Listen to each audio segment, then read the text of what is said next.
Hello दोस्तों, नमस्कार। Stock market share YouTube channel में आपका स्वागत है। अभी हम बात करने वाले हैं एवांस टेक्नोलॉजी लिमिटेड शेयर की, क्योंकि इसके संबंध में कुछ बहुत बड़े बड़े निर्णय लिए गए हैं। जो 17 फरवरी को मीटिंग हुई है उसमें, और वो जो निर्णय लिए गए हैं वो न केवल फंड रेजिंग से संबंधित निर्णय हैं बल्कि कुछ और बड़े बड़े निर्णय लिए गए हैं, जिसके बारे में इस वीडियो में हम डिटेल से चर्चा करने वाले हैं। तो चलिए दोस्तों, बिना किसी देरी के वीडियो शुरू करते हैं। सबसे पहले अगर हम बात करें इसके चार्ट पैटर्न की, तो यहाँ पे आप देख रहे हैं ये जो कंपनी है फिलहाल 1.5% की तेज़ी के साथ ₹1.34 पे बंद होती हुई दिखाई दे रही है। जबकि अगर हम 5 दिन के चार्ट पैटर्न की बात करें तो 6-6.5% का रिटर्न निकाल के दे चुकी है। और यहाँ पे आप देख रहे हैं कि ये जो कंपनी लगातार अपर सर्किट में ही बात करती हुई दिखाई दे रही है। और एक चीज़ और आपको बता दूँ कि पिछले 72 ट्रेडिंग सेशन से ये लगातार अपर सर्किट में जाती हुई दिखाई दे रही है, जिसका प्रूफ हम अभी आगे आपको देने वाले हैं। अगर हम बात करें इसके एक महीने के चार्ट पैटर्न की, तो एक महीने में लगभग 35 से 36% का रिटर्न निकाल के दे चुकी है। 6 महीने की अगर हम बात करें तो 318% का रिटर्न निकाल के ये देते हुए नज़र आई है। इसके अलावा अगर हम बात करें कि ईयर टिल डेट में इसने कितना रिटर्न निकाल के दिया है, तो लगभग 61 से 62% का ये रिटर्न निकाल के दे चुकी है। जबकि एक साल की अगर हम बात करें तो एक साल में इस कंपनी ने 3250% का रिटर्न निकाल के दे दिया है। और यहाँ पे आप देखिए ये जो कंपनी है फिलहाल 27 फरवरी 2023 को 0.040 पे कारोबार करती हुई दिखाई दी थी। तब से लेकर अभी तक ये 3250% का रिटर्न निकाल के देते हुए दिखाई दे रही है। अर्थात कहने का मतलब ये है कि ये जो कंपनी है अपने शेयर होल्डरों को अच्छा खासा मालामाल करते हुए दिखाई दी है। वहीं अगर हम बात करें मैक्सिमम चार्ट पैटर्न की, तो ये फिलहाल कंपनी 2580% का रिटर्न निकाल के देते हुए नजर आई है जब से लिस्ट हुई है तब से। अर्थात ये 2022 में 4 अप्रैल को 0.050 पैसे पे ये लिस्ट होती हुई दिखाई दी थी। तब से लेके 2580% का रिटर्न निकाल के दे चुकी है। एक चीज़ आपको और बता दूं कि ये जो कंपनी है जिस क्षेत्र में काम करती है वो है डिजिटल मार्केटिंग का क्षेत्र। इसके अलावा इसका जो क्षेत्र है बहुत ही ब्रॉड क्षेत्र है, और यही कारण है कि इसमें जो इन्वेस्टर है उनका भरोसा बना हुआ है। और लगातार इसमें 72 ट्रेडिंग सेशन से अपर सर्किट लगता हुआ दिखाई दे रहा है। अगर बात करें इससे संबंधित जो न्यूज़ें निकल के सामने आई हैं उसकी, तो यहाँ पे आप देख रहे हैं यहाँ पे बताया जा रहा है कि ये जो कंपनी है अपने 52 वीक का जो निचला स्तर है जो कि 0.040 पैसा है, वहाँ से बढ़ के लगातार तो 70 दिखाई दे रहा है। लेकिन आज के ट्रेडिंग सेशन को अगर मिला लिया जाए तो लगभग 71 से 72 ट्रेडिंग सेशन में ये अपर सर्किट पे जाती हुई दिखाई दे रही है। तो यहाँ पे आप देख रहे हैं ये जो कंपनी है लगातार अपर सर्किट से अपर सर्किट में ही बात करती हुई दिखाई दे रही है। इसके अलावा यहाँ पे ये जानकारी दे रहे हैं कि 17 फरवरी की एक मीटिंग होने वाली थी, उसमें कुछ फैसले होने वाले थे। उसमें क्या क्या फैसले हुए हैं उसके बारे में अभी हम आगे देखने वाले हैं। हम अगर बात कर ले थोड़ा इसके ब्रीफ की कि कंपनी आखिर करती क्या है, तो यहाँ पे आप देख रहे हैं जो एवांस टेक्नोलॉजी लिमिटेड है वो सॉफ्टवेयर समाधान डिजिटल जो सोल्यूशन है वो प्रोवाइड करती हुई दिखाई देती है, और उसी संबंधित विकास करती है, जिसमें जो कंपनी मोबाइल मार्केटिंग है, ग्राहक प्रबंधन है, कॉल कॉन्फ्रेंसिंग के अलावा ये जो है वेब एकीकरण समाधान भी प्रदान करती हुई नज़र आती है। इसके अलावा बहुत सी ऐसी चीज़ें हैं जिस पे ये काम करती हुई दिखाई देती है जो कि डिजिटल मार्केटिंग से संबंधित है। इसके इसका जो मार्केट कैप है मात्र और मात्र 261 करोड़ का है, जो ये बता रहा है कि ये जो कंपनी एक पेनी शेयर है। इसलिए जो भी रिटेल इन्वेस्टर हैं उनसे एक चीज़ कहना चाहेंगे, इस कंपनी में कोई भी इन्वेस्टमेंट करने से पहले इस कंपनी के बारे में पूरी डिटेल जानकारी लेने के बाद ही कोई भी इन्वेस्टमेंट करिएगा। अब हम अगर बात करें इसके अनाउंसमेंट या न्यूज़ की, तो यहाँ पे आप देख रहे हैं जो कंपनी 17 तारीख को एक मीटिंग हुई थी, उसमें बहुत कुछ बड़े बड़े निर्णय लिए गए थे। चलिए हम उसे एक एक करके देख लेते हैं कि आखिर कौन कौन से इसमें निर्णय होते हुए दिखाई दिए हैं। दोस्तों आप यहाँ पे देख रहे हैं ये जो पीडीएफ जारी हुआ है उस पर 17 फरवरी का डेट पड़ा हुआ है, और इसमें बताया जा रहा है कि कौन कौन से निर्णय इसमें लिए गए। जो पहला निर्णय लिया गया है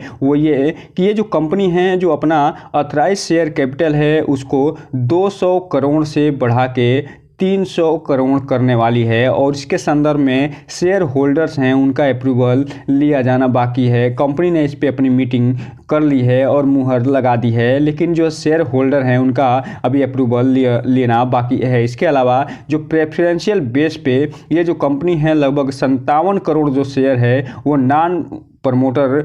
को बांटने वाली है और ये जो वारंट हैं उसे इक्विटी शेयर में कन्वर्ट करने वाली है। तो यहाँ पे आप देख रहे हैं जो कंपनी जो है दूसरा निर्णय लेते हुए दिखाई दे रही है वो फिलहाल प्रेफरेंशियल बेस पे अलॉटमेंट से संबंधित निर्णय लेते हुए दिखाई दे रही है और ये जो निर्णय है वो उससे संबंधित जो चीज़ें हैं उस पर 22 फरवरी 2024 को इस पर कुछ निर्णय हो सकता है, जिसके बारे में यहाँ पे बताया जा रहा है। इसके अलावा यहाँ पे बताया जा रहा है कि पोस्टल बैलेट से संबंधित जो नोटिस है उसको भी अप्रूवल मिल गया है और उसमें ई वोटिंग के माध्यम से ऊपर जो भी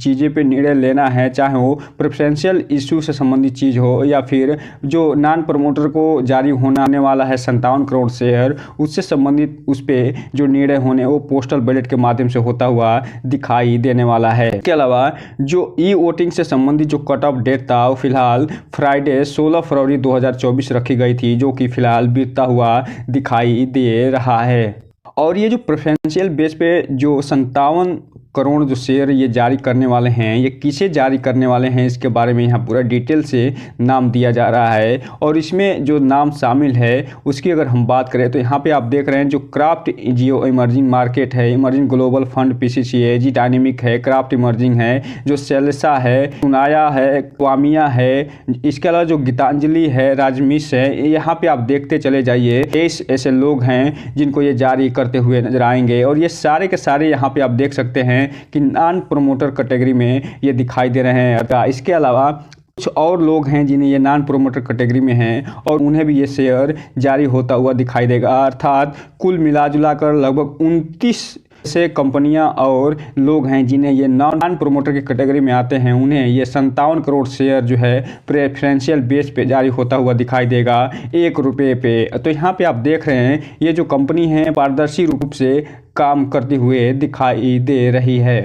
अलावा ये जो कंपनी है अपने जो calendar of the event for the postal ballot अर्थात पोस्टल बैलेट से संबंधित जो कैलेंडर इवेंट है उसे जारी करती हुई दिखाई दे रही है और यहाँ पे आप बता रहे हैं कि ये जो outcome of the board meeting है वो 17 फरवरी को आती हुई दिखाई देगी, जो कि फिलहाल आ चुकी है। इसके अलावा जो specific for determined share holder whom the postal ballot is notice sent to be 16 February 2024 अर्थात 16 फरवरी 2024 को ये नोटिस देते हुए दिखाई दिए थे और वही कट ऑफ डेट था 16 फरवरी 2024 ई वोटिंग से संबंधित। और इसके अलावा जो date of completion dispatch the postal ballot notice अर्थात 20 फरवरी को ये डिस्पैच होता हुआ दिखाई देगा और न्यूज़पेपर में एडवर्टाइजमेंट 21 फरवरी को देंगे और ई वोटिंग से संबंधित जो पोस्टल बैलेट फॉर्म्स होगा वो 23 फरवरी को मिलता हुआ दिखाई देगा। और इसके अलावा जो लास्ट डेट आप होगी ई वोटिंग से रिसिप्ट और पोस्टल बैलेट फॉर्म से संबंधित 23 मार्च होगा अर्थात ये 23 मार्च को सारा चीज़ आता हुआ दिखाई देगा और डेट ऑफ सबमिशन जो रिपोर्ट होगा वो स्क्रूटनाइजर को वो 26 मार्च होगा और इसके अलावा जो date of declaration result of the chairman 26 March को दिखाई देगा और इसके अलावा जो date of is resolution be deemed to be passed 23 March को होता हुआ दिखाई देगा। अर्थात इस एक महीने की पूरी प्रक्रिया के संदर्भ में ये आगे बढ़ते हुए दिखाई देंगे और इससे संबंधित जो पूरा निर्णय निकल के आएगा वो 26 मार्च को आता हुआ दिखाई देगा। बात कर लें थोड़ा इनके कारपोरेट एक्शन की, तो यहाँ पे आप देख रहे हैं ये जो कंपनी है लगातार कारपोरेट एक्शन करते हुए दिखाई देती है और यहाँ पे आप देखिए कि 2009 में ये जो कंपनी स्टॉक स्प्लिट करती हुई दिखाई दी थी 1:10 के रेशियो में और उसके बाद पुनः 2009 में 1:4 के रेशियो में बोनस शेयर प्रदान करती हुई दिखाई दी थी। लेकिन 2017 में ये जो कंपनी है वो फिलहाल जितने ये बोनस शेयर और स्प्लिट शेयर दी थी उसको फिलहाल मर्ज करते हुए दिखाई दी थी, कंसोलिडेशन करते हुए दिखाई दी थी और उसके बाद फिर से 2023 में ये स्टॉक स्प्लिट करती हुई दिखाई दी थी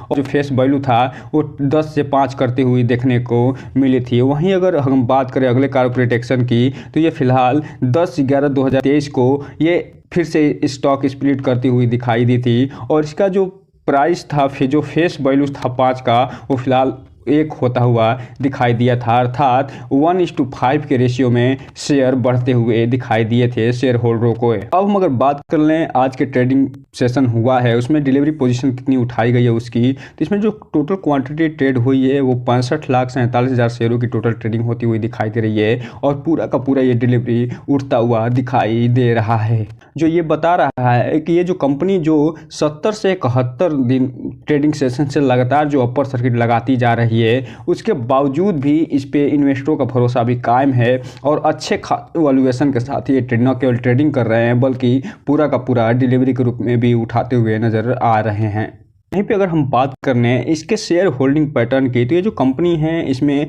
पब्लिक की जो हिस्सेदारी है लगभग 99% के आसपास की हिस्सेदारी है और जो प्रमोटर हैं वो मात्र 0.68% के आसपास बने हुए हैं, अर्थात ये बहुत ही ज़्यादा रिस्की स्टॉक दिखाई दे रहा है। एक तो इसका मार्केट कैप लगभग 250 करोड़ का है जो कि रिस्की इसे बना देता है, और दूसरा जो रिस्की इसे बनाता है वो ये कि इस कंपनी का जो फिलहाल यहाँ पे आप देख रहे हैं कि प्रमोटर होल्डिंग जो है बहुत ही मामूली सा तरीके से कहा जाए कि इसमें प्रमोटर लगभग नामात्र के बराबर बने हुए हैं। एक चीज़ आपको बता दूं कि अगर इसके संबंध में जो इसका Q3 का रिजल्ट आया है उससे संबंधित अगर वीडियो चाहिए तो आप इसके कमेंट बॉक्स में जाके सिर्फ S लिख सकते हैं, उसके बाद इसके रिजल्ट से संबंधित जो वीडियो है आपको प्रोवाइड कर दी जाएगी और उसमें पूरा डिटेल से इसके बारे में चर्चा किया जाएगा कि इसका Q3 का रिजल्ट कैसा आया है, ये कैसा परफॉर्मेंस दिखाता हुआ उसमें नज़र आया है। तो दोस्तों ये रहा आज का वीडियो, इस चैनल को लाइक और सब्सक्राइब करें और बेल आइकन हिट करना तो बिल्कुल ना भूलें ताकि नए वीडियो की जो अपडेट्स है आपको ऐसे ही समय पे मिलता रहे। जय हिंद दोस्तों।